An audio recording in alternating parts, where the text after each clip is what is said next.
असं त्याच्यासाठी आंदोलनात आम्ही दोघंच जण आहोत ना. काय म्हणतोय लोकशाही अधिकार दिलाय की नाही दिला तेवढं सांगा आम्हाला. दिलाय ना, आमचं म्हणणं मांडायला. आम्ही चुकीचं काही करत नाही, आम्ही घोषणा पण देत नाहीये. काय चाललंय, काय रेकॉर्डिंग करायची पद्धत आहे? काय सांगाल सर, सातत्याने तुमचा संघर्ष सुरू आहे. अनिताताई पाटील यांच्यावरती पोस्कोचा गुन्हा दाखल करा म्हणून आता तुम्ही नवीन मागणी केलेली आहे. त्या पहिल्या विषयाला पकडूनच ही मागणी आहे. काय सांगाल? हे पहा, संपूर्ण मीराभाईंदर तसेच पेंढरपाड्यातील सर्व जनतेला माहित आहे की अनिता पाटील यांच्या दोन्ही सख्या भावाने एका अल्पवयीन मुलीवरती बलात्कार केला. हे त्यांना माहित होतं. 5 वर्षापूर्वी त्या मुलीनेच त्यांना सांगितलं की तुमचा मोठा भाऊ असं असं करतोय. त्यांनी जर त्याच वेळेला त्या मुलीला जर त्या भावाला जर थांबवलं असतं तर दुसऱ्या भावानी त्याचा गैरफायदा घेतला नसता व दुसऱ्या भावानी सुद्धा बलात्कार करताना थांबला असता. परंतु अनिता पाटील यांनी असं केलं नाही. गुन्हा घडतोय हे माहित असून ते लपवणं हा पण एक गुन्हाच आहे. या कारणास्तव आम्ही नवीन मागणी केलेली आहे की पोस्को अंतर्गत सुद्धा अनिता पाटील यांच्यावरती गुन्हा दाखल करावा आणि त्यांचा तात्काळ राजीनामा घ्यावा. आज तुम्ही नरेंद्र मेहता यांच्या बंगल्यासमोरच आंदोलन करण्याचा प्रयत्न केला होता. आंदोलन तुम्ही केलेलं देखील आहे. काय सांगाल?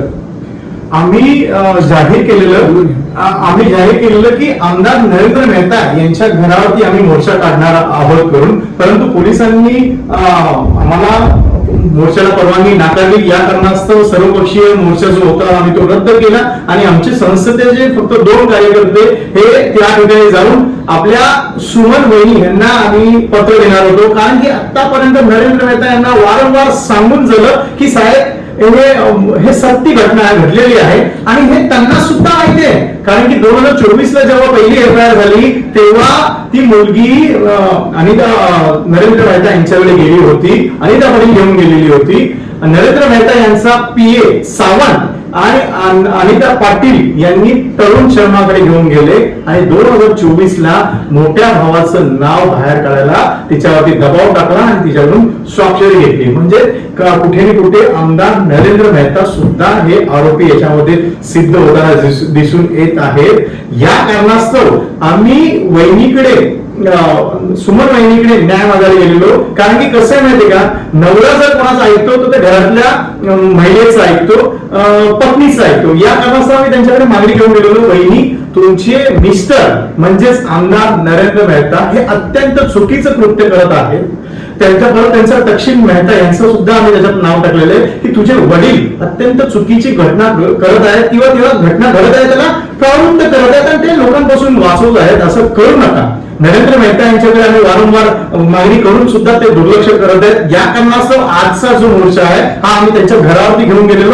कारण की कुठे ना कुठे सुमन वहिनी या सुद्धा पण एक महिला आहे आणि महिलाच महिलेचं दुःख जाणतं. या कारणास्तव आम्ही तो मोर्चा त्यांच्या घरावरती घेऊन गेलो होतो. पोलिसांनी परवानगी नाकारली. तसंच आम्हाला त्यांच्या बिल्डिंग मध्ये सोसायटीमध्ये घुसायला आम्हाला रोखलं आणि त्यामुळे आम्हाला त्या ठिकाणीच आंदोलन करावं लागलं. तुम्ही मंत्रालयाच्या समोर देखील त्या ठिकाणी तुम्ही आंदोलन केलं. पुन्हा गावातल्या हजारो तरुण महिला सर्व महापालिकेवर राजीनामा अनिताताईचा घेण्यात यावा अशा पद्धतीने तुम्ही त्या हजारो लोकांवर मोर्चा काढला. दोन्ही जे तुमचे आंदोलन होत आहेत त्याला कुठेतरी यश येत नाही. तर तुम्ही या विषयाला कसं बघता? कसं आहे, देशात सत्ता बीजेपीची, राज्यात सत्ता बीजेपीची आणि आपल्या महानगरपालिकेत पण सत्ता बीजेपीचीच आहे. यांचं बीजेपीचा पायंडाच आहे. यांना राजीनामा घेणं माहित नाही. परंतु मी धन्यवाद देईन आपल्या पॉप्युलर जनता पार्टीनं. त्यांनी पहिला राजीनामा हा आपल्या धर्मेंद्र प्रधान शिक्षण मंत्री यांचा घेतला. यामुळे आम्हालाही थोडस हुरूप आलं की बाबा यस, हा विषय अर्धवट सोडून चालणार आहे. अनिता पाटील यांचा जोपर्यंत राजीनामा होणार नाही तोपर्यंत आम्ही हा गप्प बसणार नाही. तोपर्यंत त्या पीडित मुलीला न्याय मिळणार नाही. आता आमचं जरी आंदोलन आजचं संपलं असेल तरी आपल्या 15 ऑगस्ट स्वातंत्र्य दिनी काशीनाळा पोलीस स्टेशनच्या बाहेर मी आमरण उपोषणाला बसणार आहे. त्याचं पत्र सुद्धा मी पोलीस स्टेशनला दिलेलं आहे. तुमच्यावरती विनय मंडळावर 2018 मध्ये काय गुन्हा नोंद झालेला असं ऐकण्यात आलं. काय सांगा? कसं आहे, भारतीय जनता पार्टीला सोमनाथ पवारनी काय केलं ह्याच्याकडे काही नाहीये म्हणून हे काही ना काही उखडून काढतात. सत्य आहे 2018 अशी घटना घडलेली, परंतु हे सगळं खोटं. मी तुम्हाला फॅक्ट सांगतो. 2018ला आमच्याकडे टेंटेटिव्ह कमिटी होती, बिल्डरने जस्ट हँडओव्हर केलेली, इलेक्टिव्ह नव्हती तर टेंटेटिव्ह ही होती, कमिटी होती. त्याच्यात चेअरमॅन गंगाराम शेलार यांच्याकडे मी वारंवार अर्ज केले की बाबा तुम्ही आतापर्यंत एवढे खर्च केले ते तुम्ही मला लेखी द्या, परंतु ते देत नव्हते. याचा जाब विचारायला मी जेव्हा मी सोसायटी ऑफिसमध्ये गेलो तेव्हा त्यांची माझी भाषाभाषी झाली. त्यात माझ्यासोबत माझी आई, माझी मिसेस आणि माझी एक 7-8 वर्षाची मुलगी, आम्ही असे 4 जण होतो. गंगाराम शेलार यांच्या दोन्ही मुलांनी पाठीमागे येऊन मला मारहाण केली आणि मी त्याचा गुन्हा काशीनाथ पोलीस स्टेशनला ऑक्टोबर महिन्यात दाखल केला. आणि मनीष पराशर जे आताचे बीजेपीचे नगरसेवक आहेत, यांनी त्यांना भडकून एसपी साहेबांना फोन करून माझ्यावरती विनयभंगाचा गुन्हा घडल्याच्या नंतर 1 महिन्याच्या नंतर, म्हणजे मी ऑक्टोबर मध्ये गुन्हा दाखल केला त्यांच्यावरती, माझे हे फोटो बघा अजूनही फ्रॅक्चर आहेत, आणि त्याच्यानंतर त्यांनी 1 महिन्याच्या नंतर माझ्यावरती विनयभंगाचा गुन्हा दाखल केला. तुम्ही म्हणतात ना, जो चांगलं काम करतो त्याच्या पाठीमागे देव हमेशा असतो. त्या बिल्डिंग मध्ये स्वखर्चाने 1,10,000 रुपये पहिले खर्च केले आणि त्या ठिकाणी सीसीटीव्ही लावले. त्या देवाची कृपा म्हणावी तशीच ते सीसीटीव्ही मध्ये सर्व सीसीटीव्ही फुटेज सर्व पोलिसांनी तपासले. त्यांना कुठेही असं दिसून नाही आलं. त्यांच्या मिसेसला, ही तक्रार त्यांच्या मिसेसची, त्यांच्या मिसेसचं वय तकरीबन 60 ते 65 वर्ष असेल. त्यांनी अशी खोटी तक्रार दिली, कारण की सीसीटीव्ही कॅमेरे मीच लावलेले आहेत. पोलिसांनी ते सीसीटीव्ही फुटेज तपासले आणि अवघ्या 1 महिन्यात मला 20 समरी दिली आणि आपले गंगाराम शेलार यांना नोटीस दिली की तुम्ही यांच्यावरती खोटा गुन्हा दाखल केलाय, तुमच्यावरती कारवाई का करू नये. म्हणजे एक गंगाराम शेलार आपल्या सोसायटीमध्ये खोटे म्हणजे घोटाळे केले ते उघडकीस न यावे म्हणून बायकोचा सहारा, बायकोला पुढे करून माझ्यावरती खोटे गुन्हे दाखल केले आणि ते सिद्ध झालेले नाहीये. सोमनाथ पवार महिलांचा मान सन्मान करणारा माणूस आहे, त्यांची इज्जत उतारणारा नाहीये. सीपी साहेबांना या व्हिडिओच्या माध्यमातून काय सांगू इच्छिता? सीपी साहेब, मी तुम्हाला हे सांगू इच्छितो, तुमचे काशीनाथ पोलीस स्टेशनचे राजेंद्र कांबळे आहेत, ते आम्हाला कुठे त्यांच्या वागणुकीतून असं वाटतंय की ते पूर्णतः नरेंद्र मेहता यांच्या फेवर मध्ये आहेत आणि कुठे ही पोलीस सत्ताधाऱ्यांच्या दबावाखाली काम करताना दिसून येत आहे. श्वेता पाटील यांच्या विरोधात मी आतापर्यंत 2 अर्ज केले, परंतु त्यांना बोलवलं नाही. श्वेता पाटीलनी 15 तारखेला अर्ज केला तर 16 तारखेला पोलिसांनी मला बोलून घेतलं आणि माझ्याकडून स्टेटमेंट घेतली. म्हणजे हा कुठे तुझा भाऊ राजेंद्र कांबळे पीआय करत आहेत. तर मी सरकारला सुद्धा विनंती करेन, जर तुम्हाला शक्य असेल की ही केस ट्रान्सफर करून इतर ठिकाणी स्थलांतरित करावी. सर, जर एवढ्या पद्धतीने जर अनिताताईचा राजीनामा झाला पाहिजे, अनिताताई या ठिकाणी जे आहेत गुन्हेगार आहेत असं बोललं जातं, परंतु त्या वारंवार निवडून येतात प्रभागामधून, काय सांगाल? बघा, आतापर्यंत आज 20 वर्ष झाले त्यांच्या विरोधात बोलायला कोण नव्हतं.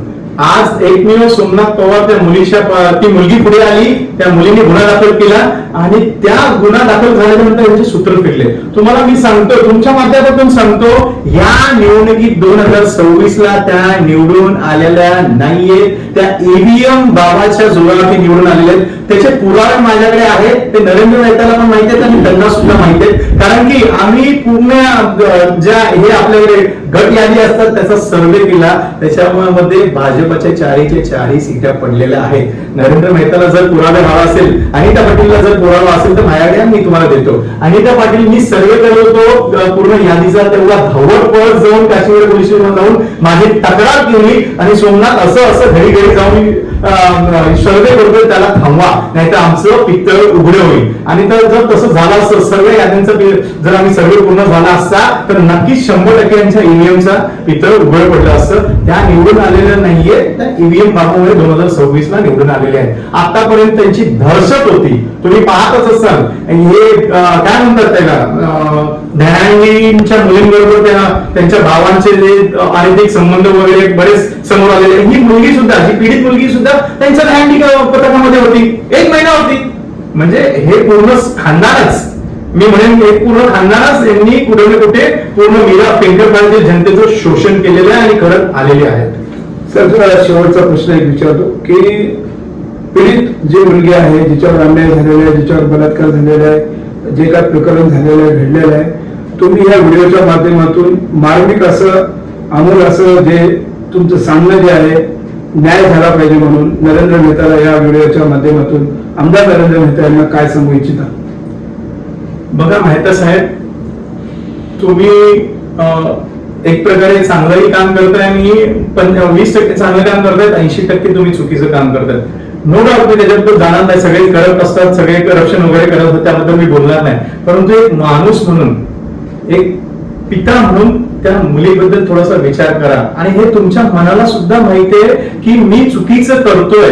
जर खरंच जरा जरी तुमच्याकडे लाज असेल, तुमच्या घरात भावाची किंवा बहिणीची वगैरे मुलगी असेल, तर नक्कीच तुम्ही अनिता पाटीलचा राजीनामा घ्या आणि त्यांना घरी बसवा. हाच मी तुमच्याकडे हात जोडून, बघा तुमच्याकडे पहिल्यांदा या 2 महिन्यात पहिल्यांदा तुमच्याकडे हात जोडून विनंती करतो, जर तुमच्याकडे जरा तरी लाज असेल किंवा माणुसकी जर शिल्लक असेल ना, तर तुम्ही अनिता पाटीलचा राजीनामा घ्यावा.